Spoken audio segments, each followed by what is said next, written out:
Basi tunaendelea na mada hii kama nilivyosema ya familia ya leo. Familia ya leo katika ulimwengu wa leo, familia hujikuta katika hali ambayo uhuru wa mtu binafsi huonekana kuwa ni nguvu zaidi katika kufanya maamuzi juu ya familia. Kwa watu wenye kufuata utamaduni huu huathiri tunu za familia zinazotokana na Injili. Basi naona leo tunatafakari juu ya familia katika ulimwengu wa leo. Familia zilizo nyingi unakuta zimejikita katika tamaduni ambazo hazistahili. Kwa hiyo tamaduni hizo ndizo zinazofanya kuonekana uhuru wa mtu binafsi, na mila na desturi zinakuwa imara kuliko mila na desturi jinsi tunavyofundishwa na Injili. Hulka ya binadamu na watu wanafamilia huonekana imetengwa kwa kusudi la Mungu, kwamba kumuumba mwanadamu, Mungu amemuumba mwanadamu kwa mfano na sura yake. Anataka kila unapomuona mwanadamu utambue uwepo wa Mungu aliyo hai.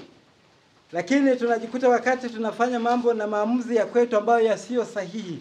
Kwa hiyo leo katika familia ya leo ambayo inatakiwa tuweze kuilea vizuri, tuweze kuisimamia vizuri, basi kwa hiyo maisha yanakuwa kama hayatambuliwi kwamba ni zawadi na baraka kutoka kwa Mungu. Tujihadhari ili tuweze kuweka familia zetu katika mazingira yaliyo bora.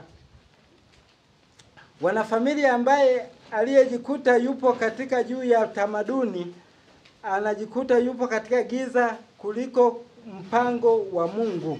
Mpango wa Mungu kila mwanadamu akae katika mwanga ulio mzuri. Lakini inafika wakati mpango ulio mzuri wa Mungu ambao Mungu aliuandaa, tunajikuta tupo nje ya mpango wa Mungu. Tunategemea mila na desturi ndio ziweze kutuendesha katika maisha yetu. Kwa hiyo mwaka huu ambaye ni wa Jubilei wa kutafakari mambo ya Mungu, ambaye Mungu yeye asili yake anatupenda sisi wanadamu wote, na sisi tuweze kumpenda, basi tuweze kufuata maadili yale yanayokuwa mazuri na sheria na kanuni au na amri zake ambazo Mungu aliziweka, ili tuuendeleze ulimwengu uliopo na ujao ukiwa unatembea katika ndani ya maadili yaliyo mazuri. Yesu Kristo yeye ni mwanga na yeye ndiye njia. Yeye ndiye anayetufunulia, anayetuongoza kwa ajili ya kufikia uzima wa milele huko mbinguni, zinazoongozwa na neno la Mungu ambalo ni chakula kiletacho uzima wa milele. Familia tunapata huruma na upendo wa Mungu unaotualika kuunda familia safi katika utimilifu na kusoma Biblia na kusali. Ili familia ziweze kuwa na maadili yaliyo mazuri katika ulimwengu wa sasa, tunatakiwa tuweze kufuata tunu zilizo nzuri na bora kulea familia zetu katika mazingira yetu yanayokuwa yanatuzunguka. Ukweli kwamba maisha ya familia unaushuhudia Ukristo unaokuwa safi, unaokuwa thabiti endapo wanafamilia wanapendana na kujaliana na kuwafundisha watoto wao, kuwalea katika maadili yaliyo mazuri. Kwa hiyo mara nyingi tunashindwa kuwalea watoto wetu kutokana na maadili yalivyokuwa hayastahili. Basi tuweze kuwalea watoto wetu katika familia zetu kwa maadili yaliyo mazuri, ili waweze kujipatia tunu na baraka zitokanazo kutoka kwa Mungu, ambaye yeye kwa asili yake ametuandaa sisi wanadamu, kwa sababu yeye anatupenda na tujalia, ili aweze kutuongoza kutufikisha pale yeye alipoenda kuandaa makao kwa Baba. Kwa hiyo familia zetu zikikaa katika mazingira yaliyo mazuri, ya kupendana, ya kujaliana, ya kusimama katika mazingira yaliyo imara, kusali kwa pamoja na kujaliana, basi tutapata tunu ambazo zizo nzuri kuufikia uzima wa milele huko mbinguni. Kanisa la nyumbani. Familia za Kikristo huleta ufunuo halisi wa utimilifu wa ushirika wa kanisa. Na ni kwa sababu hii familia huitwa kanisa la nyumbani. Wanafamilia kila mmoja kwa kadiri ya karama yake wana wajibu wa kujenga shule ya ubinadamu wenye kina zaidi. Efeso 6:1-4. Kama kuna Biblia huko. Efeso 6:1-4. Enyi watoto, watiini wazazi wenu katika Bwana, maana hii ndiyo haki. Mheshimu baba yako na mama yako. Amri hii ndiyo amri ya kwanza yenye ahadi, upate heri ukae siku nyingi katika dunia. Nanyi akina baba wasiwachokoze watoto wao, bali waleeni katika adabu na maonyo ya Bwana. Basi familia zetu tukizilea katika mazingira yaliyo mazuri, maonyo katika neno la Mungu, basi tutapata kusimama na kuwa faida na tunu kwa watu wengine na katika mazingira yote yanayokuwa yanatuzunguka, na kanisa basi litaweza kupata zawadi za mito mbalimbali kutokana na kulea familia zilizo bora zikiwa bado zipo nyumbani na kuweza kuyatimiza yale yote ambayo Mungu yeye alituagiza. Luka 18:16-17.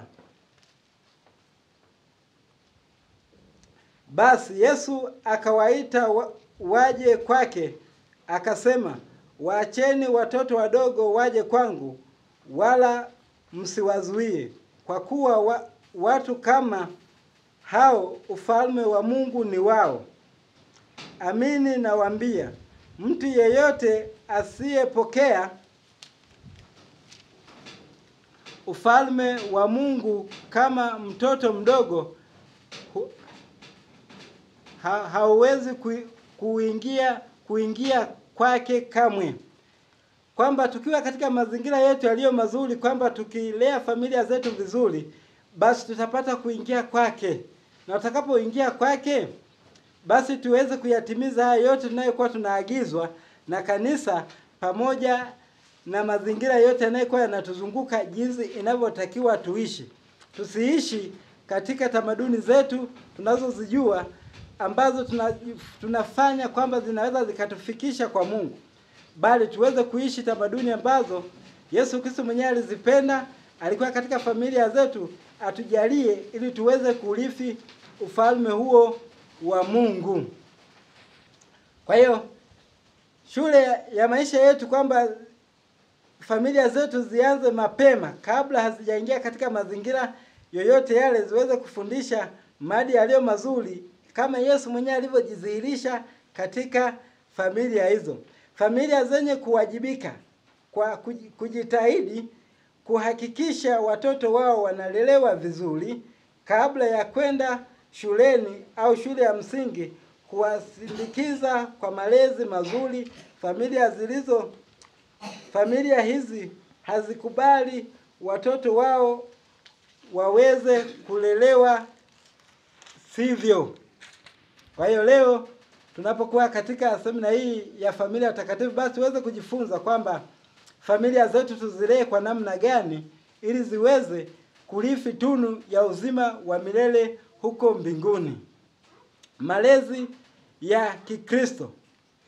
Tunaishi katika historia zenye mazoea, mila na desturi na mapokeo ya wazee wetu. Iko sehemu ya utamaduni wetu ambao usiokubalika na ukweli wa kimungu, ambao si wa lazima kabisa katika kuishi katika kuishi na kutunza familia zetu vizuri. Kwa hiyo iliyo mara nyingi tunaishi katika historia ambazo zinatufanya sisi familia zetu tushindwe kuzilea vile inavyokusudiwa. Tunazilea familia bila kuwa na malezi yaliyo bora. Kwa hiyo tuweze kusimama katika mazingira yaliyo mazuri, kuzilea familia na kuzifikisha pale ambapo Mungu anatamani tuweze kuzifikisha familia zetu. Kwa hiyo jukumu kubwa la familia ya Kikristo kuhakikisha wanafundisha watoto wao na jamii nzima kuishi katika sala, kujaliana katika jitihada itakayowezesha kupata utimilifu katika ufalme wa huko mbinguni. Basi tukimcha Mungu vizuri, yeye atapata kutusimamia, atakapata kutuongoza na kuweza kutuweka katika mazingira yaliyo safi na bora kwa ajili ya kuishi maisha ya hapa ulimwenguni, tukiwa tunasafiri kwa ajili ya kuelekea ulimwengu mwingine mpya. Kwa hiyo mambo yote tunayajenga kimsingi tukiwa katika ndani ya familia zetu, tukiwa katika ndani ya mazingira yetu, tukiwa katika kanisa linalokuwa linatuongoza na kutusindikiza kwa ajili ya kufikia uzima wa milele. Maana ya chemchemi ya sala. Chemchemi ya sala ni vyanzo vinavyotusaidia na kuingia njia ya Kristo ili Yesu Kristo atunyweshe Roho Mtakatifu. Vyanzo hivi ambavyo ni chemchemu hizo ambazo zinatufanya sisi tuweze kukutana na Mungu, tuweze kuongea, tuweze kuonana na Roho Mtakatifu aweze kutuangaza, kutulinda, kutupigania pale tunapokuwa katika mazingira yasiyo sahihi. Ni neno la Mungu, liturujia katika kanisa, fadhila za kimungu. Fadhila za kimungu ndio zinazotufanya sisi tuweze kuishi kwa amani, ambayo ni imani, matumaini na mapendo. Usafi wa moyo. Kwamba familia inatakiwa kuwa na usafi wa pekee. Inadokezwa katika maneno ya Kristo pale alipokuwa akijibu maswali aliyokuwa akiulizwa. Aliyokuwa akiulizwa Farisayo. Tukisoma Mathayo 19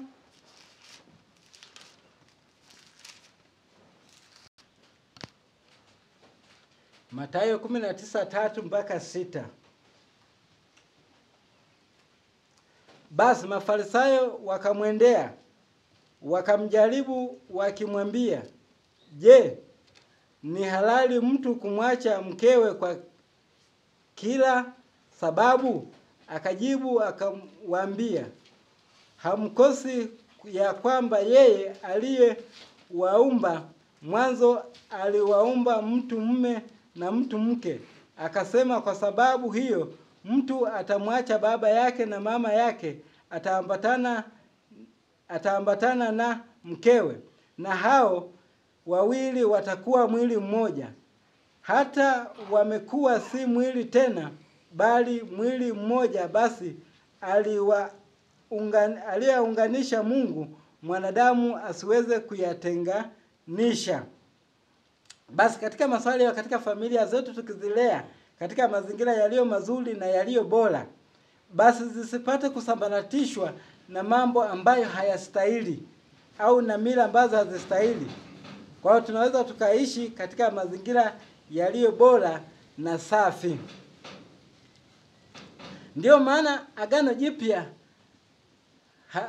halisiti kutumia muunganisho huo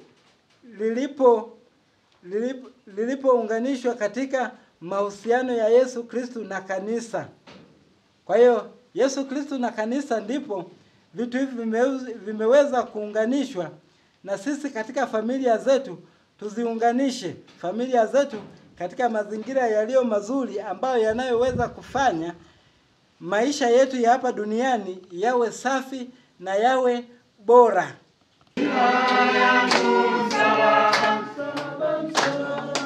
Sina yangu